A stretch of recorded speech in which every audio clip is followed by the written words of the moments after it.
దేవుని నామమునకు స్తోత్రములని ఈనాటి ధ్యానాంశము బండ సందులలో నిలిచేవారు కావాలని దేవుని యొక్క ఆహ్వానం పలుకుతున్నారండి. యెహెజ్కేలు గ్రంథం 22 అధ్యాయం 30 వచనములో మరి ఆ యొక్క బండ సందులలో నిలవకపోతే ఏ విధముగా కోపాగ్ని చేత వారిని దహింతునని చెప్తున్నారు.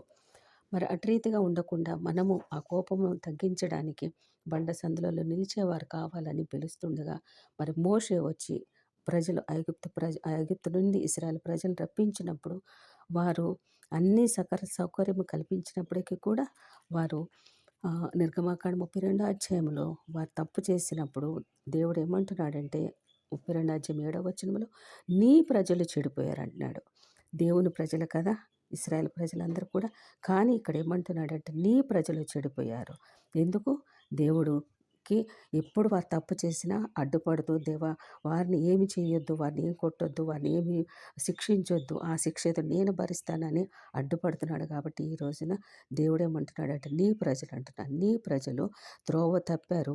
వారందరూ కూడా దూడని చేసుకొని ఆ యొక్క దూడే దేవుడు అనుకొని ఐగుప్తు నుండి నిన్ను రప్పించిన నీ దేవుడు ఇదే అని వాళ్ళు దాని చుట్టూ గంతులు వేస్తున్నారని చెప్పేసి క్రోధంతోటి బాధతోటి చెప్తున్నాడు.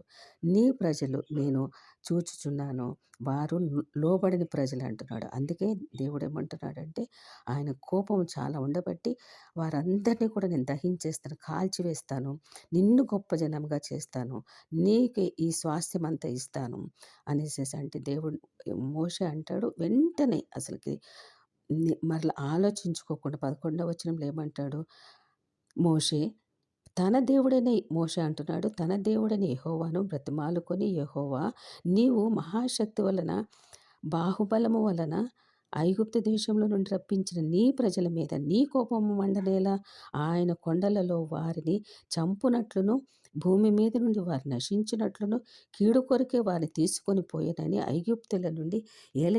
ఐగుప్తులో ఎలా చెప్పుకొనవలను, నీ కోపాగ్ని నుండి మళ్ళుకొని నీవు నీ ప్రజలకు ఈ కీడు చేయక దాని గూర్చి సంతాపపడము.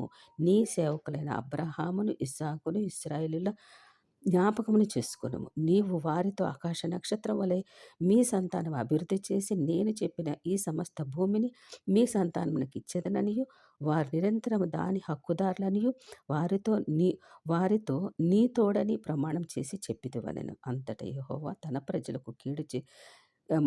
ప్రజలకు చేసేదనని చెప్పిన కీడును గుర్చి సంతాపపడెను. ఎంత గొప్ప మాట కదండి! ఇది చదువుతుంటుంటే ఎంత సంతోషం అనిపిస్తుంది కదా! అంత ఆస్తి నీకు ఇస్తాను, నువ్వు పిల్లల్ని కను, నీ సంతానాన్ని నీకు ఇస్తానంటే వెంటనే నాకు ఆస్తులు వద్దు, అంతస్తులు వద్దు, నాకు ఈ దేశమే వద్దు నాయన, నువ్వు దేశం నాకు ఇచ్చేసిన నాకు ఏమొద్దు, నా ప్రజలు నాకు కను, నాకు ఆ బాధ్యత అప్పచెప్పావు, ఆ బాధ్యత ప్రకారం నేను తీసుకొచ్చాను. ఒకవేళగా నువ్వు నాకు కానీ ఆస్తి ఇస్తే ప్రజలు ఐగుప్తులు ఏమంటారు, అక్కడ చంపేలాగా దారిలో తీసుకొచ్చి చంపేశారంటారు కదా. వద్దు నాన్న, నువ్వు అబ్రాహాము ఇస్సాకు యాకోబులకు ఏ విధంగా వాగ్దానం చేసావు, ఆకాశ నక్షత్రం వల్ల సంతానం అభివృద్ధి చేస్తాను, వారి ద్వారానే నువ్వు సంతానం అభివృద్ధి పరచాలి, ఆకాశ నక్షత్రం నా నుంచి కాదు అని చెప్పేసేసని నీవు చెప్పిన నీ ప్రమాణమే నీ ప్రామిసే నెరవేర్చమని అన్నప్పుడు వెంటనే దేవుడు మోషే మాట విని ఆ కీడు నుండి సంతాపడ్డాడంట. దేవుడు మహాదేవుడే మోషే మాట విని సంతాపపడ్డాడు. అంటే ఎంతగా లోబడి మరి ఆ బండ సందులో నిలవబట్టే కదా ఆ మాట అనగలిగాడు. అవి నేర్చుకున్నందుకు దేవునికి ఎలా స్తోత్రం అండి. అదే పౌలు కూడా ఏమంటున్నాడండి, పౌలు కూడా రెండో కొరింథీయుల పత్రిక 4వ అధ్యాయము 7వ వచనంలో ఆయనను ఆ బలాధిక్యము మా మూలమైనది కాక దేవునిదే ఉండునట్లు మంటి ఘటములలో ఈ ఐశ్వర్యము మాకు కలదు. ఎటుపోయినను శ్రమపడుచున్నాము, ఇరికింపబడిన వారం కాదు, అపాయంలో ఉన్నను కేవలం ఉపాయం లేని వారం కాము, తరమబడుచున్న దిక్కు లేని వారం కాదు, పడద్రోయబడిన నశించిన వారం కాదు, యేసుక్రీస్తు యొక్క జీవము మా శరీరం అందు ప్రత్యక్షపరచబడుటకై యేసు యొక్క మరణానుభవమును మా శరీరమందు ఎల్లప్పుడూ వహించుకొని పోవచ్చున్నాము. ఏలైనగా యేసు యొక్క జీవం కూడా ఆ మధ్య శరీరమునందు ప్రత్యక్షపరచబడినట్లు సజీవులమైన మేము ఎల్లప్పుడూ యేసు నిమిత్తం మరణమునకు అప్పగింపబడుచున్నాం. కావున మాలో మరణమును మీలో జీవమును కార్యసాధకమగుచున్నది అని 18వ వచనంలో ఏమంటున్నాడండి, క్షణమాత్రముండు మా చులకని శ్రమ మా కొరకు అంతకంతకు ఎక్కువగా నిత్యమైన మహిమ భారమును కలుగచేయుచును. ఏలైనగా దృశ్యమైనవి అనిత్యములు, అదృశ్యమైనవి నిత్యములు. నిత్యమైన శాశ్వతమైన స్థలము పరలోకం పొందుకోవడానికి మేము ఇక్కడ ఎన్ని కష్టాలైనా పడతాం, ఎన్ని బాధలైనా పడతాము అని చెప్పుతూ ఏమంటున్నాడండి అక్కడ, దినదినము మేము వధింపబడుచున్న వారము, వదకు తేబడిన గొర్రెల వలె పెంచబడుతున్నాము.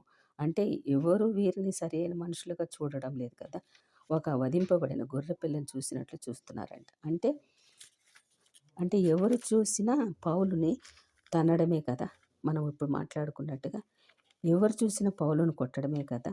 పౌలు వారిని, ఆయన యొక్క అనుచరులందరినీ ఎవరు పడితే వారు ఏదో విధంగా హింసిస్తూనే ఉన్నారు కదా. యేసుప్రభుల వారిని కొరడా దెబ్బలు ఎన్ని తిన్నారండి? ఒకటి తక్కువ 39, అనగా ఒకటి తక్కువ 40. కానీ పౌలు అలాంటివి 5 సార్లు ముమ్మారు బెత్తములతో పలు రాళ్లతో అవి కాక మరియు అపరిమితముగా దెబ్బలు తింటిమి. ఆ దెబ్బలు ఏమిటో లెక్కలేదట. అనగా అపరిమితముగా దెబ్బలు తింటిమి. అబ్రహాము ఎందుకు దెబ్బలు తినాలి? ప్రతి చోట దెబ్బలేగా, ప్రతి చోట అవమానమేగా, ప్రతి చోట గాయమేగా. ఎందుకు? మా ద్వారా క్రీస్తుని గూర్చి జ్ఞానం గూర్చిన సువాసన ప్రతి స్థలమందు వెదజల్లుచు విజయోత్సాహంతో మమ్మను ఊరేగించుచున్న దేవునికి స్తోత్రములు. ఎక్కడండి విజయోత్సాహము? ఎక్కడ ర్యాలీ జరిగింది పౌలు గారికి? ఎక్కడైనా జీపులో తిప్పారా? అది లేదు కదా. ఏ ఊర్లో ఏడబడలేదు. చచ్చిపోయిన కుక్క తోక త్రాడు కట్టి రోడ్డు మీద బరబర ఈడ్చుకుపోయినట్లు ఇతనిని రోడ్ల మీద ఈడ్చేవారట. వెళ్ళిన ప్రతి పట్టణంలో అటువంటి దుస్థితి కదా. ఆయన సాక్ష్యం ఏంటి? ప్రతి చోట విజయోత్సాహంతో ఊరేగించుచున్నామన్నాడు.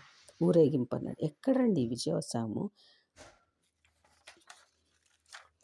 జైలులోకి వెళ్ళిన చచ్చిన కుక్కలాగా త్రాడు కట్టి ఈడోపడి ప్రతి చోట రక్తం చిందించబడిన ప్రతి చోట దెబ్బలు తిని ప్రతి చోట కొన్ని ఆత్మలు రక్షింపబడ్డాయంట, సంఘములు కట్టబడ్డాయంట. వెళ్ళిన ప్రతి చోట సంఘములు కట్టబడ్డాయి. అది సాక్ష్యం కదా. ఎవరు కొట్టినా, ఎంత కుక్కలా ఈడ్చుకుపోయినా, ఎంత హింసించినా కానీ వాళ్ళ సంతోషం ఏంటంట, ఎక్కడికి వెళ్ళిన ఆత్మలు రక్షించబడ్డాయి, సంఘాలు కట్టబడ్డాయి. అదండి వారి యొక్క జీవిత సాక్ష్యము. నన్ను కొట్టినావు అని నీవు అనుకుంటున్నావు, నేను వారిని రక్షించానని నేను అనుకుంటున్నాను అన్నాడు పౌలు ధైర్యంగా. దెబ్బలు తిన్నాను కానీ 10 మందిని రక్షింపబడ్డారా లేదా? మనం గెలిచినట్లు లెక్కే. రక్తము కారితే ఒక ఆత్మ దొరికిందా, మనం గెలిచినట్లు లెక్క. ఆ దెబ్బలు, ఆ గాయాలు, ఆ రక్తాన్ని పెట్టుబడిగా పెట్టి ఒక ఆత్మను ప్రభువుకు దగ్గరకు తేగలిగినాము. ఇది విజయమే కదా. ఇది ప్రభువునకు గణపరచవలసిన అద్భుత కార్యము. క్రైస్తవులు గర్జించు సింహములాగా, చీల్చే తోడేళ్లులాగా, వెంటపడి పీకేసి ఎలుగుబంటులాగా ఉన్నారా? లేక వేరొకరి కోసం బలైపోయే గొర్రెపిల్లలాగా ఉన్నారా? ఒక గాడిద పిల్ల కావాలి. గాడిదను విడిపించడానికి ఇంకొక గాడిదలు లేవు అనుకున్న క్షణాన బలిపీఠమునకు అంగీకార యోగ్యములు కావు అనుకున్న క్షణాన నీవు కొదమ సింహములాగా ఉన్న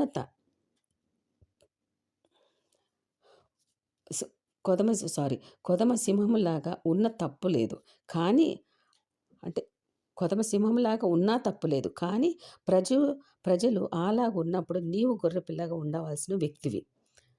ఇప్పుడు ప్రభులకు కావలసినది బద్దలైన సందులలో నిలబడేవారు కావాలి, మధ్యవర్తులు కావాలి, సంరక్షకులు కావాలి, సహాయం చేసేవారు కావాలి, గొర్రె పిల్లలు కావాలి. తప్పు చేయకుండా తప్పు చేసిన వారి వలన దినమెల్లా బ్రతికెల్లా ఉగ్రత భరించుచునే ఉండేవారు కావాలి. అప్పుడు ప్రజలకు నిజమైన స్వాతంత్రం ఇవ్వగలుగుతాం.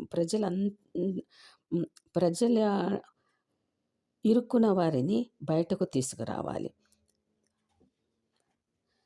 మనమందరం కూడా బద్దలైన సందులలో నిలబడాలి, సిద్ధపడాలి. రేయింబగళ్ళు ఆయన కోపమును భరించుచు సిద్ధముగా ఉండి ఆయన కోపమును తగ్గించే వారముగా బండ సందులలో మనం కూడా నిలబడి ప్రార్థన బలిపీఠాలు కట్టదాము. ఆ విధముగా ఎన్ని మాటలు మనకన్నీ తెలుసు. దేశంలో మరి మణిపూర్ జరిగే పరిస్థితులే కానీ మన భారతదేశంలో క్రైస్తవులని, సేవకులని మరి ఎంత హింసిస్తున్నారు. అయినప్పటికీ కూడా దినదినము ప్రజలు బాప్తిసాలు తీసుకుంటున్నారు, సంఘాలు కడుతున్నారు. ఎంతోమంది బిడ్డలు దేవునికి అర్పించుకొని యవ్వనస్తులు సేవ చేయడానికి ముందుకొచ్చి బ్రతుకుట క్రీస్తే చావైతే మేలని వారు ఎన్ని హింసించినా ముందుకొస్తున్నారు. అటువంటి బిడ్డలు ఇంకా రావాలని మనం ప్రార్థన చేద్దామండి. ఆమె